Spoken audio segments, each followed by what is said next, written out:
कब्र सरकार फरमाते हैं अंधेरे घरों की तरह एक घर है, अंधेरा घर है कब्र, उसमें उजाले की साधन की जरूरत है। उजाला कहां से लाएं? ये तो हमारा मकान है जिसमें हमने बल्ब लगा दिया, ये हमारा मकान है, मार्केट में बल्ब आसानी से मिल गया, लेकिन कब्र के लिए हम बल्ब कहां से लाएं? कब्र के अंदर हम उजाला कैसे करें? सरकार ने तो कह दिया है, फरमा दिया है, कब्र अंधेरा घरों में से एक घर है, अंधेरा घर है, उजाला कैसे करें? तो जमाना खामोश है, पूरी दुनिया खामोश है, सब खामोश हो जाएंगे, कोई जवाब नहीं दे सकता। लेकिन आइए गुंबद खजरा की जानिब लो लगा लेते हैं। आकाए दो जहां जनाब अहमद मुज्तबा मोहम्मद मुस्तफा सल्लल्लाहु अलैहि वसल्लम से सवाल करते हैं आलम तसव्वुर में, या रसूलल्लाह सल्लल्लाहु ताला अलैहि वसल्लम, आपने फरमाया कब्र अंधेरे घरों में से एक घर है, आका उजाले का साधन क्या है?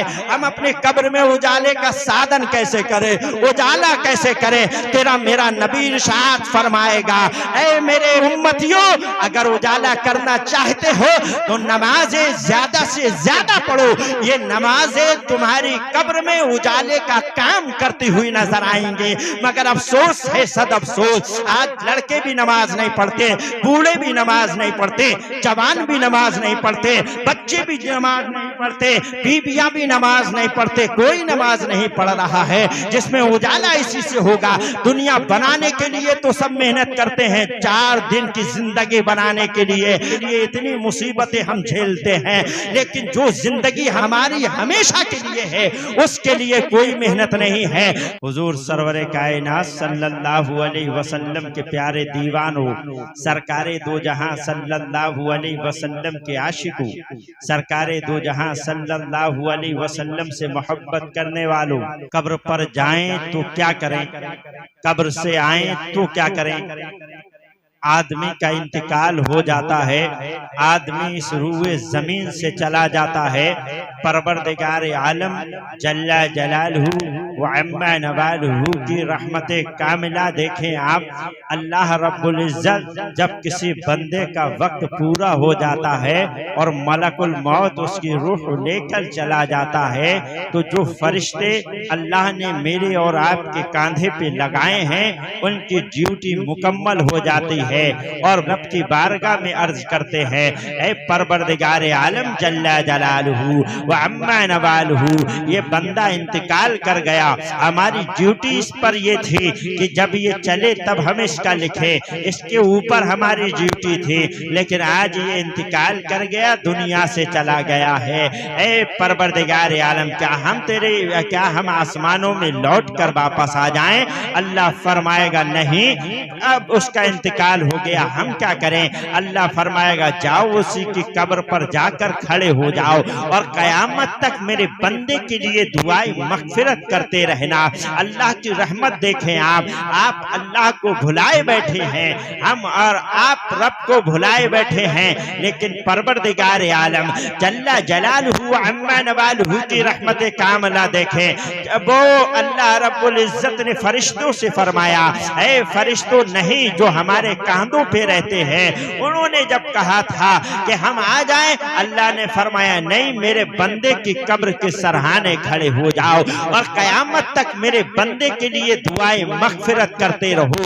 ये अल्लाह की रहमत नहीं है तो और क्या है, ये अल्लाह का करम नहीं है तो और क्या है। कब्र पे अल्लाह ने फरिश्तों को मुकर्रर फरमा दिया है, वो तेरे और मेरे लिए दुआएं मगफिरत करेंगे। लेकिन आज जिस बेटे को तू छोड़ के आया था, आज तू जिस भाई को छोड़ के गया है, आज तू जिन रिश्तेदारों और मोहल्ले वालों और पड़ोसियों को छोड़ के अलविदा करके कब्र में पहुंचा है, अब तेरी कब्र पे न तेरा बेटा आ रहा है, अब तेरी कब्र पे न तेरा भाई आ रहा है, अब तेरी कब्र पे न तेरी औलाद आ रही है, अब तेरी कब्र पे न तेरा भाई आ रहा है, अब तू अकेला रह गया वहां पे। कौन है जो कब्र के अंदर तेरा सहारा बने? कौन है जो कब्र के अंदर तुझे देखे? कौन है जो कब्र के अजाब से तुझे बचाएगा? कौन तेरा ऐसा भाई है जिससे तू कुछ ले दे के काम करा ले? नहीं हो सकता है।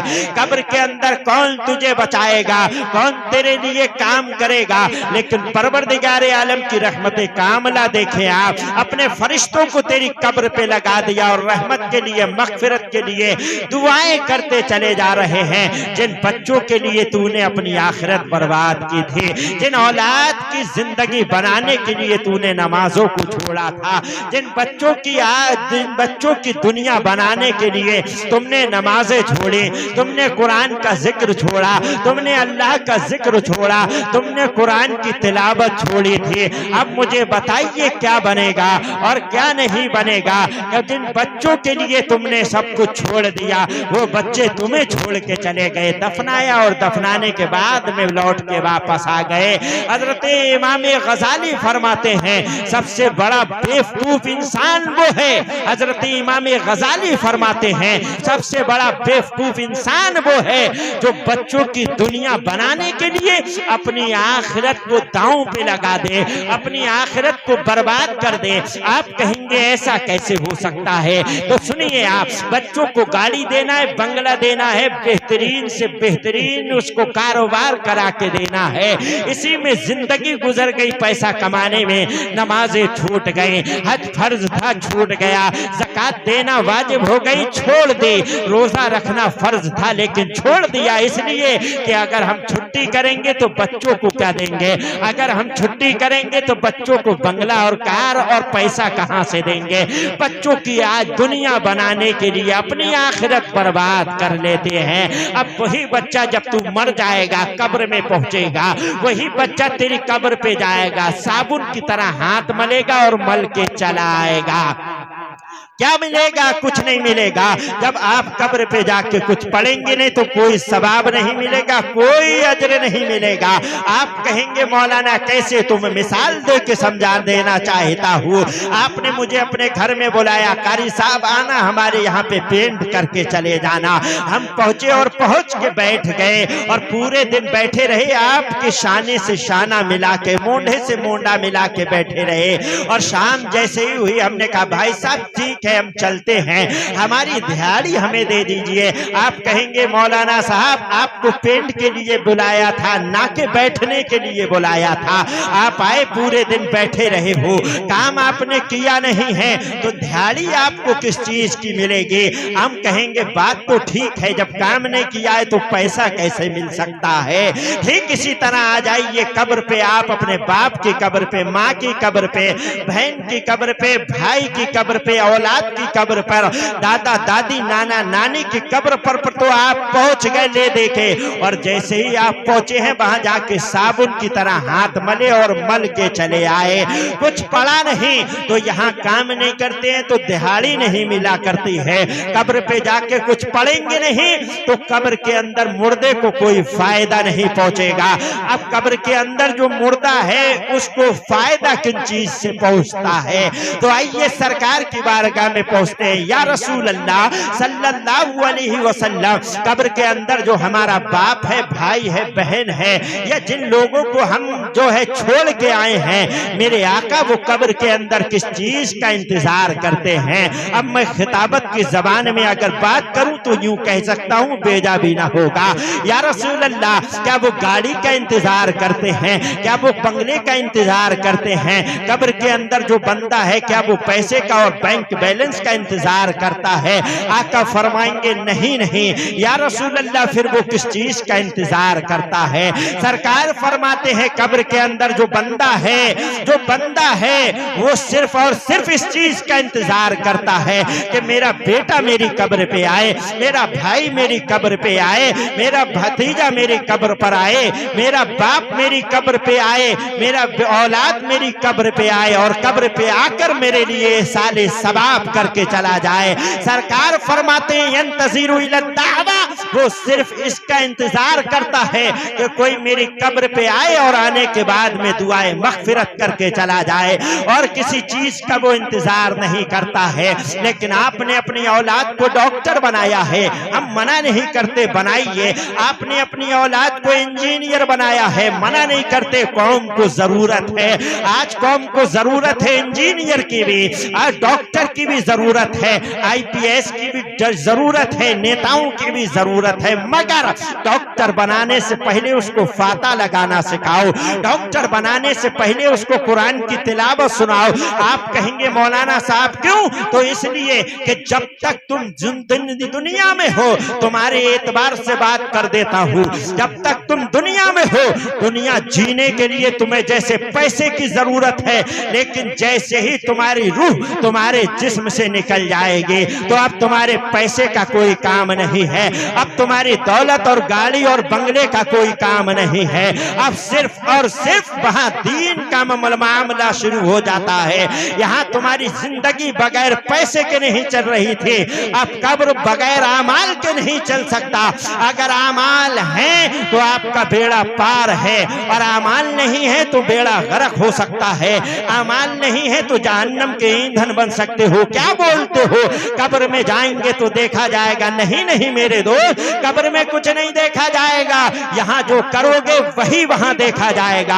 आमाल अच्छे होंगे तो जन्नत की क्यारी मिल जाएगी, आमाल खराब होंगे तो जहन्नम की क्यारी में फेंक दिया जाएगा।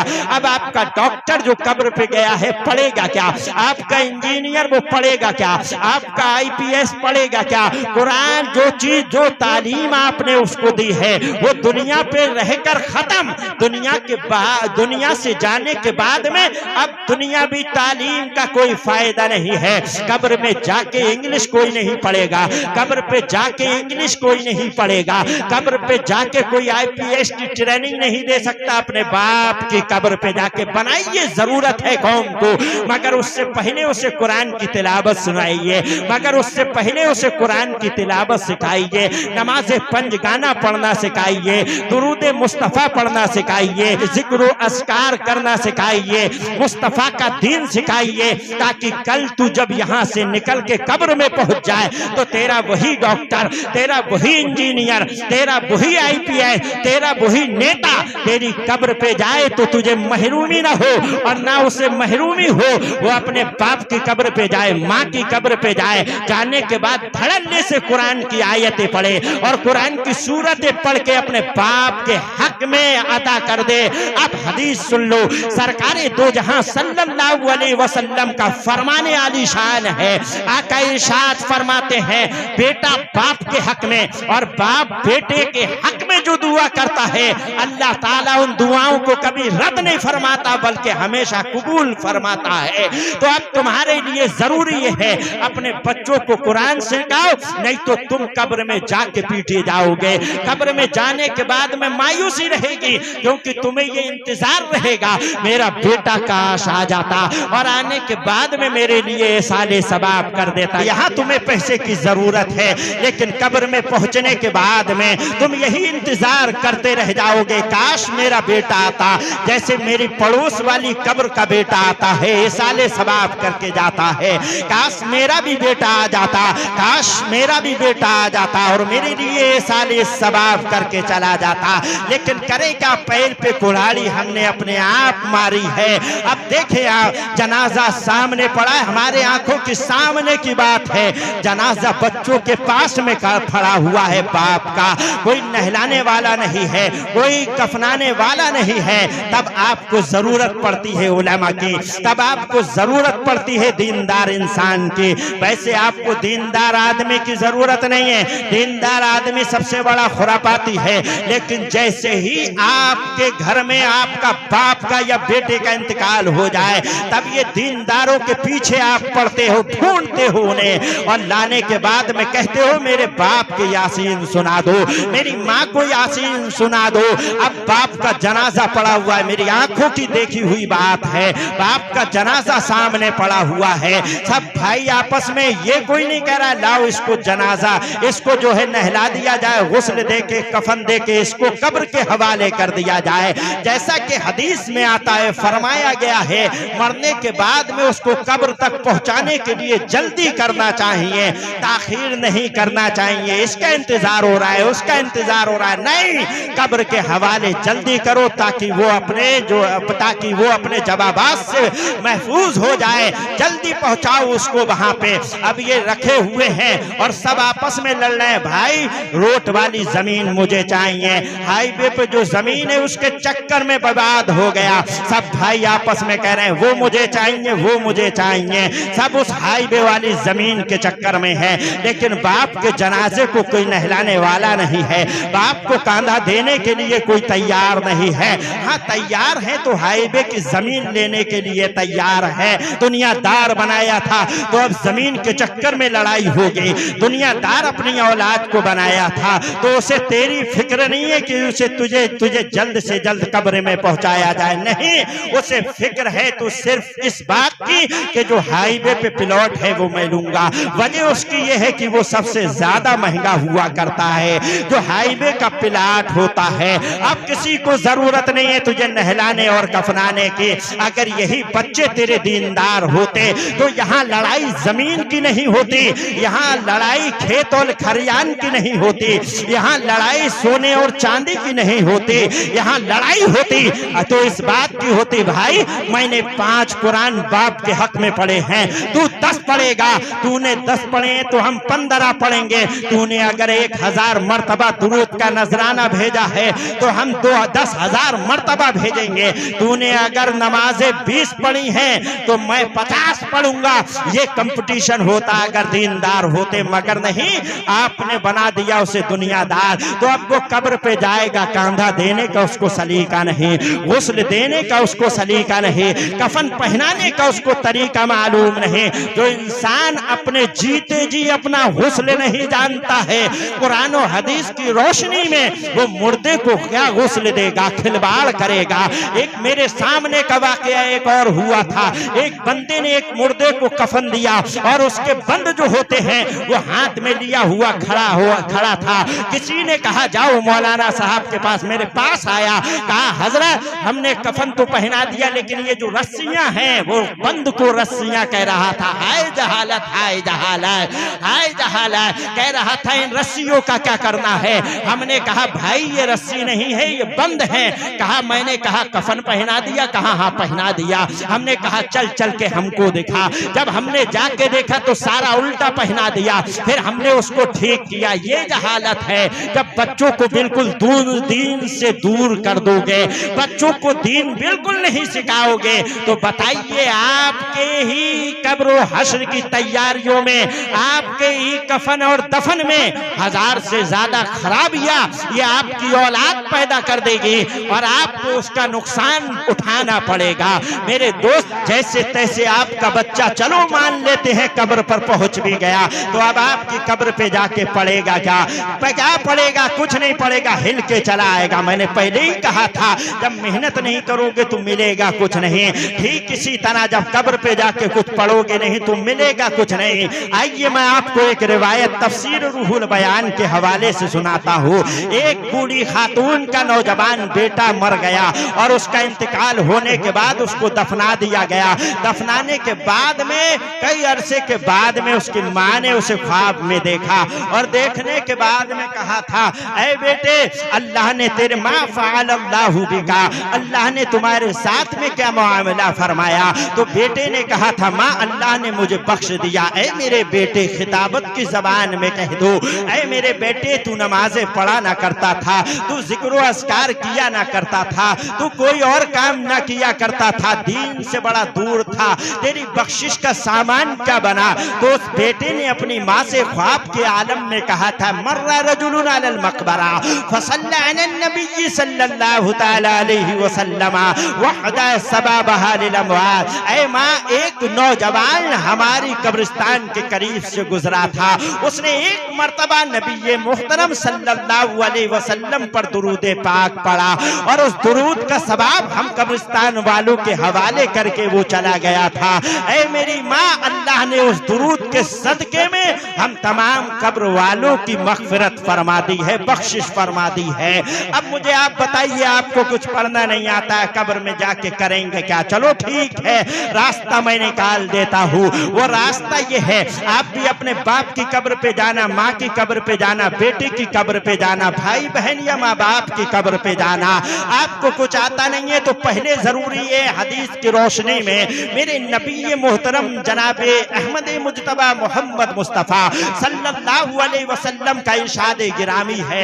आका इरशाद फरमाते हैं, माँ की गोद से लेके कब्र की गोद तक इल्मे दीन सीखना हर मर्द और हर औरत पे फर्ज है। तो पहले जरूरी ये है कि आप इल्मे दीन को उतना सीखिए जितना आपके ऊपर फर्ज है, और सीखने में टाइम लगे तो उसके लिए आप दुरूद शरीफ याद कर लीजिए। दुरूद शरीफ जाके अपने कब्र वालों के हवाले करके आइए। हमारा ईमान कहता है तफसीर रूहुल बयान के हवाले से, अल्लाह दुरूद के सदके में मेरे और आपके भी मुर्दों की जो है मुर्दों की बख्शिश व मग़फ़िरत फरमा देगा। ये अल्लाह वाला गुजरा है तो दुरूद पढ़ के बख्श के चला गया है तो पूरे कब्रिस्तान की बख्शिश और मग़फ़िरत हो गई। और एक आपके बारे में मैं बताऊं, गौसे आजम के जमाने में गौसे आजम की बारगाह में एक मुरीद दौड़ता हुआ आया, हुजूर मेरे घर में बरकतें नहीं है, मैं बहुत परेशान हूँ, क्या करूँ? आपने फरमाया जा मार्केट चला जा, मार्केट से जाके एक वहां से पर्दा ले लेना, अपने दरवाजे के मेन डोर पे लगा देना। वो गया मार्केट दौड़ता हुआ, वहां से पर्दा लाया, पर्दा लाके अपने मेन गेट पे नस्ब कर दिया, और नस्ब करने के बाद में कुछ अरसे के बाद में उसके घर में बड़ी बरकतें बड़ी रहमतें नाजिल हो गई। दौड़ता हुआ गौसे आजम की बारगाह में आया, आने के बाद में कहा था हुजूर मेरे घर में बड़ी बरकतें बड़ी रहमतें हैं, एक सवाल करना चाहता हूँ। बड़े पीर ने फरमाया बोल तेरा क्या सवाल है? उसने कहा था हुजूर सवाल ये है कि आपने कोई कुरान की सूरत, कोई कुरान की आयत, कोई हदीस का जुज, कोई मुझे तावीज नहीं दिया, बल्कि यही कह दिया कि एक पर्दा लगा। वजह क्या है, मामला क्या है, मुअम्मा क्या है? अब बड़े पीर रदी अल्लाह ताला अन्य वलियों के सरदार ने फरमाया था, ए बेटे बात दरअसल ये थी, तुम्हारे दरवाजे से एक बेनमाजी गुजर के गया था, उस बेनमाजी की निगाह तुम्हारे घर में पड़ गई, पूरी बरकत उड़ गई, रहम नहूसत फैल गई। मुझे बताइए आप जिस घर में बेनमाजी रहता हो, नजर फैल जाए तो पूरे घर की बरकत उड़ जाए, और जिस घर में पूरे के पूरे लोग बेनमाजी हो बरकत कहां से आएगी? तो यही है, अगर आप जैसा आदमी गुजर के जाए, हम जैसा आदमी गुजर के जाए तो बरकतें निकल जाए, और एक अल्लाह वाला कब्रिस्तान के करीब से गुजर के जाए तो पूरे कब्रिस्तान के पूरे मुर्दों की अल्लाह बख्शिश व मग़फ़िरत फरमा देता है। परहेज़गारी, मुत्तकी और तकवे में ये मजा है।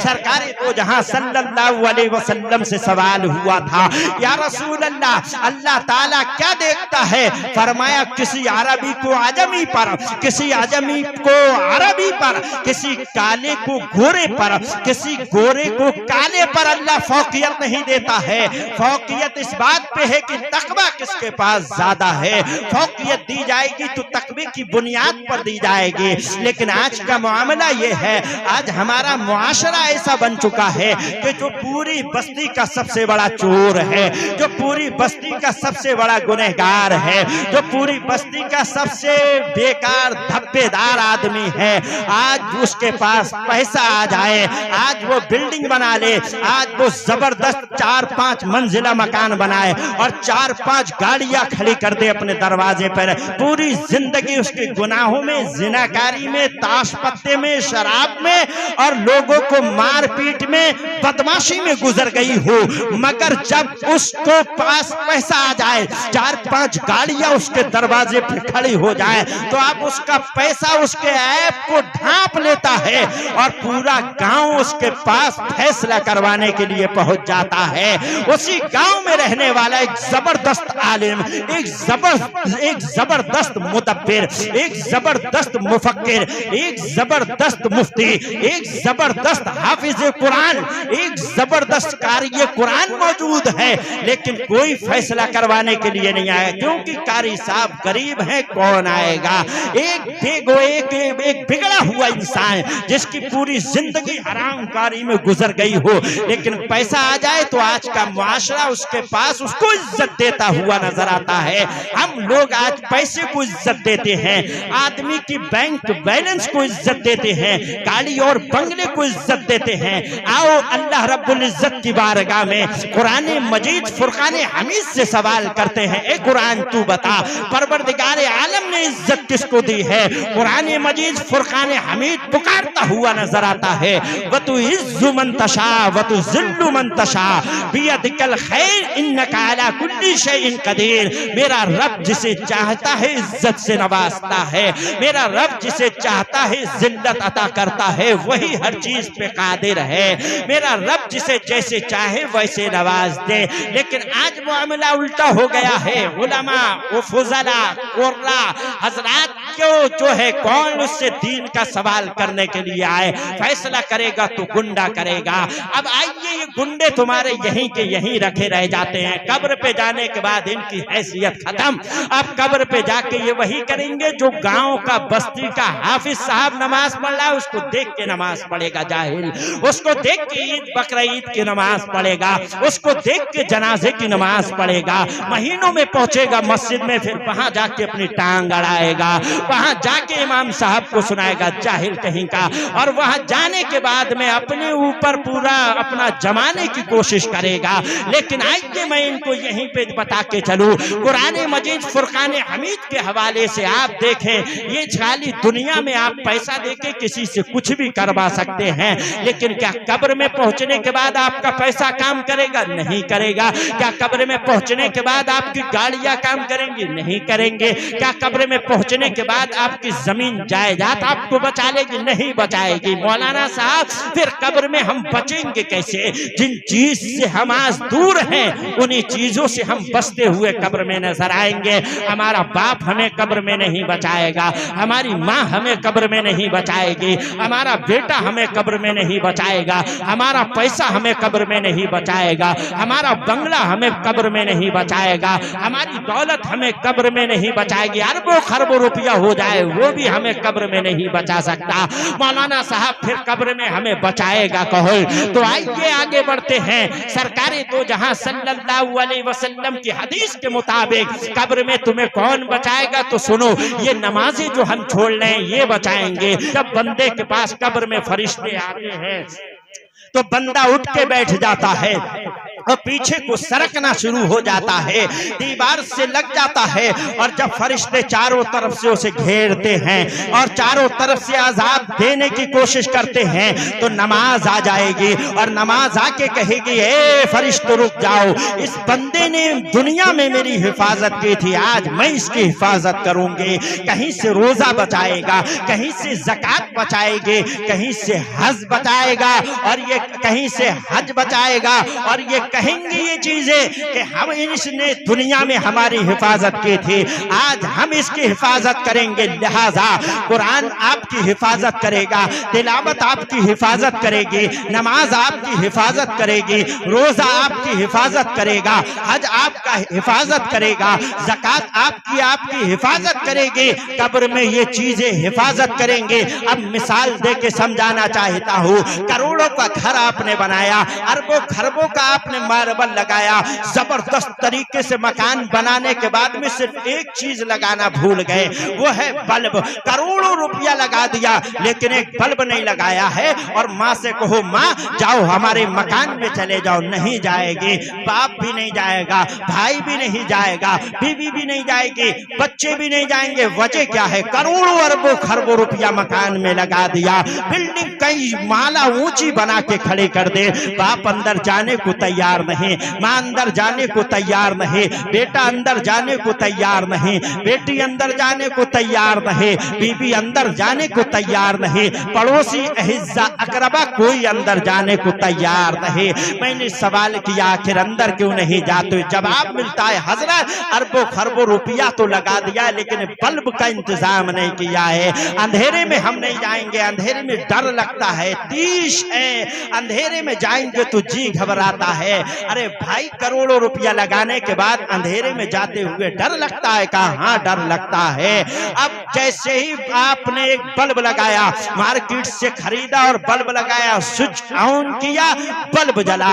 जो बाप पहले घर में जाने को तैयार ना था वो अब जाने को तैयार है। जो माँ अंधेरे की वजह से घर में नहीं जा रही थी, अब उजाला होते ही माँ अंदर दाखिल हो गई, बच्चे अंदर चले गए, बीवियां अंदर चली गई। हमने पूछा पहले क्यों नहीं गए? जवाब मिलता है हजरत अंधेरा था इसलिए नहीं गए। अब क्यों गए? कहा हजरत उजाला हो गया इसलिए गया हूँ।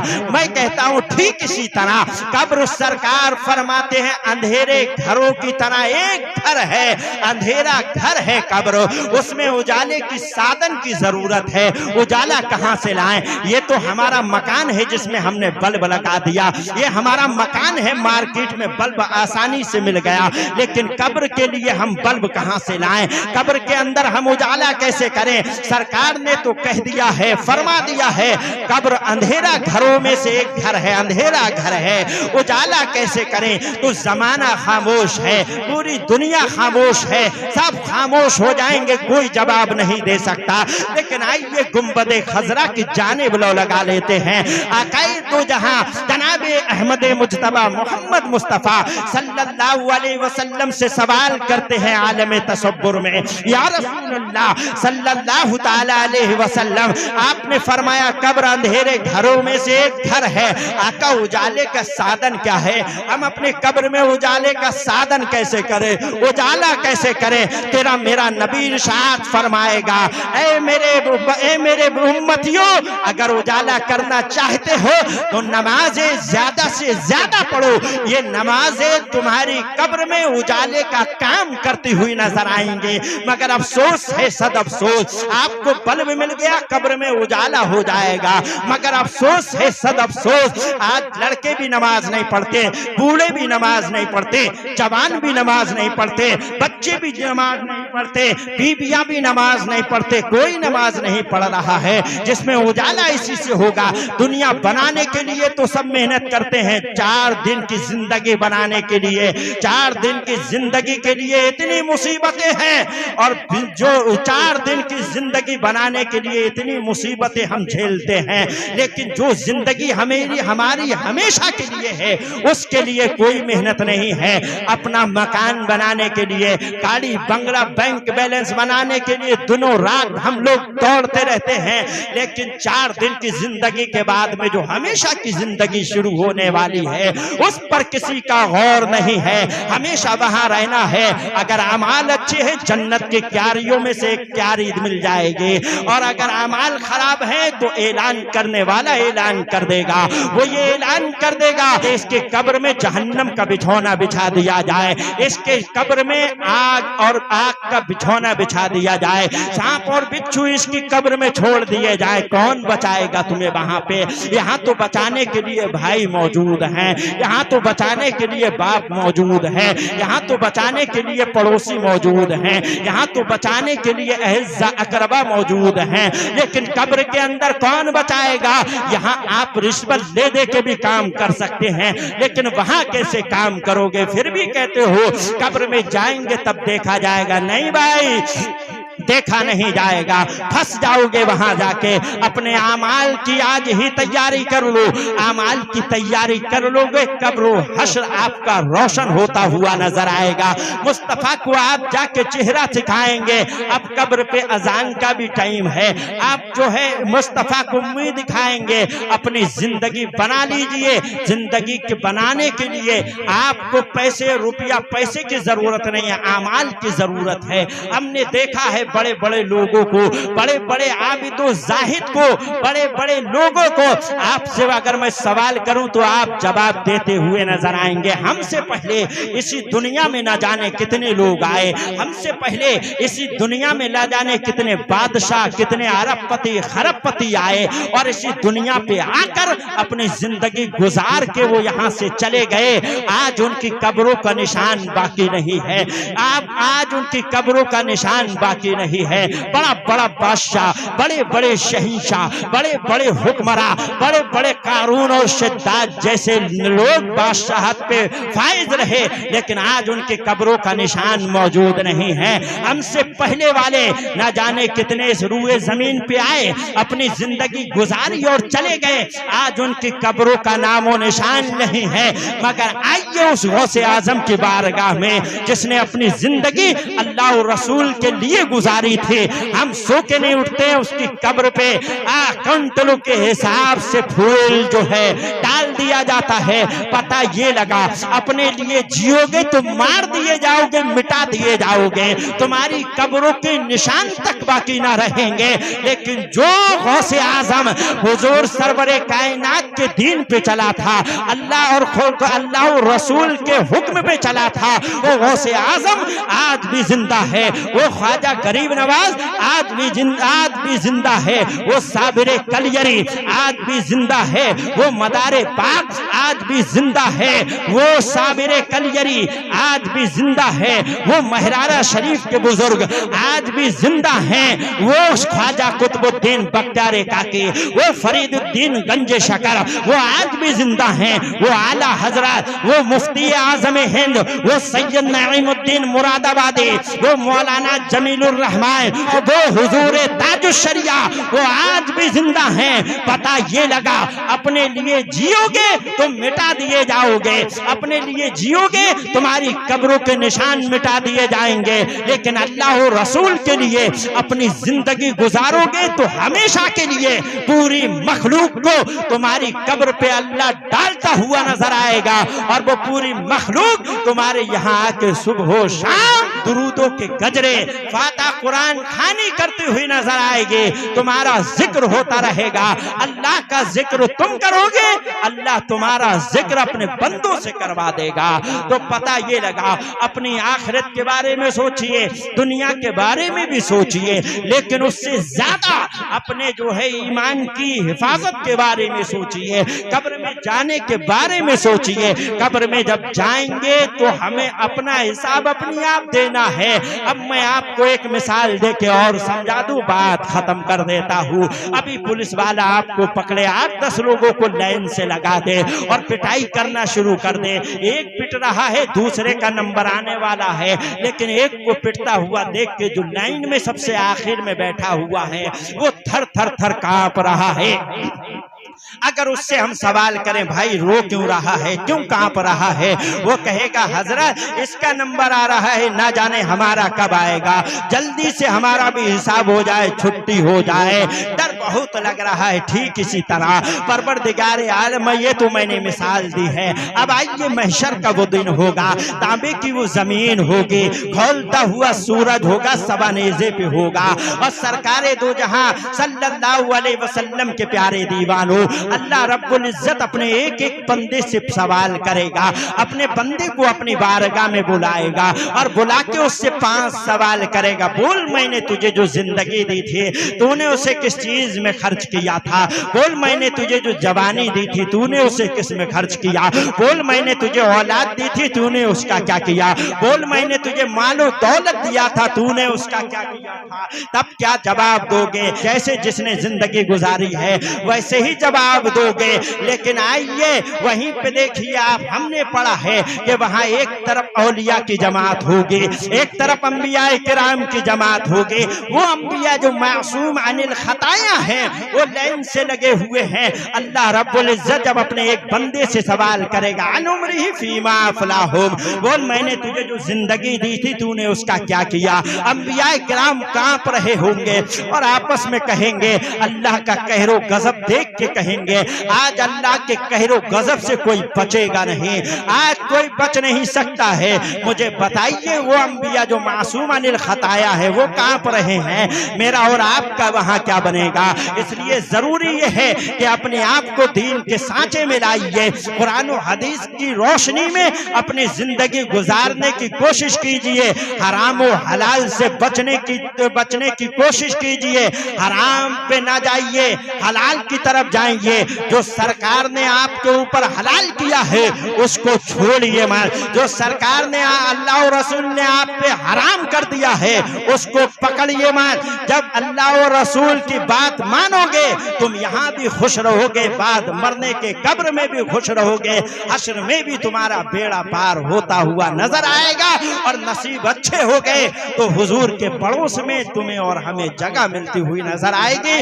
कलमा शरीफ अशहदु अल्ला इलाहा इल्लल्लाह व अशहदु अन्ना मुहम्मदुर रसूलुल्लाह व आखिरु दावाना अनिल हम्दुलिल्लाहि रब्बिल आलमीन। अस्सलामु अलैकुम। मौलाना बदरुद्दीन कादरी साहब के बयानात सुनने के लिए बदरुद्दीन कादरी ऑफिशियल को सब्सक्राइब जरूर करें।